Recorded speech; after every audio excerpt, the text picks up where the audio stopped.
सब इसको लिख लिए। चैप्टर का नाम है विद्युत धारा का रासायनिक प्रभाव। विद्युत धारा का रासायनिक प्रभाव चैप्टर 4 में एक फिजिक्स का भाग है। साइंस में 3 भाग होता है, फिजिक्स, केमिस्ट्री और बायोलॉजी। फिजिक्स, केमिस्ट्री और बायोलॉजी, उसी में से आपका चैप्टर जो 4 है वो फिजिक्स का भाग है। किसका भाग है? फिजिक्स का। जिसमें चैप्टर का नाम है विद्युत धारा का रासायनिक प्रभाव, यानी कि chemical effect of electric current. Chemical effect of electric current, जिसमें हम सबसे पहले चालक को समझेंगे कि चालक होता क्या है, चालक कहते किसे हैं। वैसे ठोस पदार्थ जिसमें विद्युत धारा का चालन होता है। विद्युत धारा क्या होता है? चालन, यानी कि विद्युत का प्रवाह उसमें हो रहा है, यानी विद्युत का फ्लो हो रहा है, यानी उसके अंदर करंट आ जा रहा है ना। उसे हम वैसे ठोस पदार्थ को हम विद्युत का क्या करते हैं? चालक करते हैं। क्या करते हैं? चालक करते हैं। जैसे में लोहा के अंदर करंट का फ्लो होगा, यानी कि उसके अंदर चालन होगा। आप लोहा में अगर इधर लाइन देते हैं और इधर पकड़िएगा तो आपको करंट झटका मारेगा। उसी प्रकार तांबा, उसी प्रकार एल्युमिनियम आदि ऐसे ठोस पदार्थ है जिसके अंदर विद्युत धारा का प्रवाह होता है, यानी कि विद्युत धारा का चालन होता है। यानी उसको हम जो करंट को, जो धारा को आवागमन, यानी कि एक जगह से दूसरे जगह ट्रांसफर कर रहा है, उसी को हम क्या बोलते हैं? चालक बोलते हैं। यानी कि उसका एक माध्यम चाहिए, उस माध्यम को क्या बोला जाता है? चालक।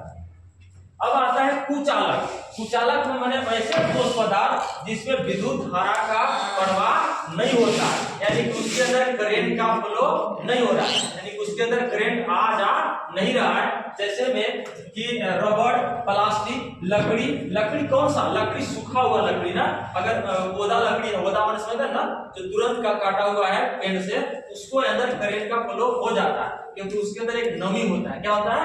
नमी, यानी कि पानी की तरह ना, जिसके जब तो उसको क्या करता है? उसमें करंट आ जाता है। तो इसको क्या कहते हैं? कुचालक। यानी एक बार फिर से देख लेते हैं। वैसे ठोस पदार्थ जिसमें विद्युत धारा का चालन नहीं होता है, वैसे ठोस पदार्थ को विद्युत का क्या बोलते हैं? कुचालक बोलते हैं। अब आपको चालक और कुचालक समझ में आया? Yes sir. आपका नाम? Yes sir. जिसके अंदर विद्युत प्रवाह हो रहा है उसको चालक बोलते हैं, और जिसके अंदर विद्युत का प्रवाह नहीं हो रहा है, यानी कि विद्युत फ्लो नहीं हो रहा है, उसको क्या बोलते हैं? कुचालक बोलते हैं। अब उसी में आता है चालक पदार्थ के प्रकार। चालक पदार्थ के प्रकार, मतलब चालक के प्रकार के तो देखो 3 प्रकार के हैं, भिन्न चालक, सुचालक और कुचालक। आपने देखा कि कुचालक इसमें भी आया और कुचालक वहां भी है, दोनों का करीब करीब डेफिनेशन क्या रहेगा? सेम ही रहेगा।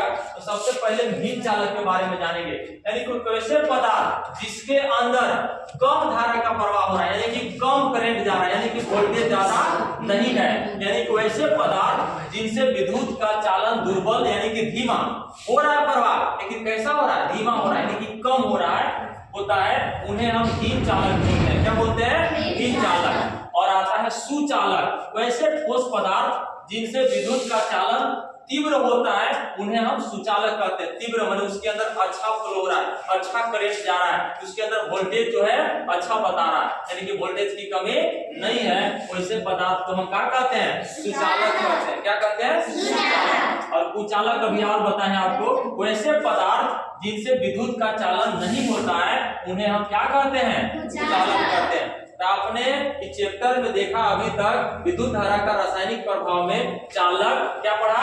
चालक, कुचालक, भिन्न चालक, सुचालक। ये बात समझाया ना? यानी कि चालक में विद्युत धारा का क्या हो रहा है? प्रवाह हो रहा है। क्या हो रहा है? प्रवाह हो रहा है, यानी कि विद्युत का चालन हो रहा है। और कुचालक में विद्युत का चालन नहीं हो रहा है। सुचालक में विद्युत का तीव्र चालन हो रहा है, और भिन्न चालक में विद्युत का कम चालन हो रहा है, कम हो रहा है, और कुचालक में विद्युत का बिल्कुल चालन नहीं हो रहा है। आपको यहाँ से ये बातें समझ में आ गई होगी कि चालक किसे कहते हैं, चालक किसे कहते हैं, कुचालक किसे कहते हैं, भिन्न चालक किसे कहते हैं, सुचालक किसे कहते हैं और कुचालक किसे कहते हैं। आप इस सारी टॉपिक को क्या किए? समझ गए हैं और आप याद करके ओके।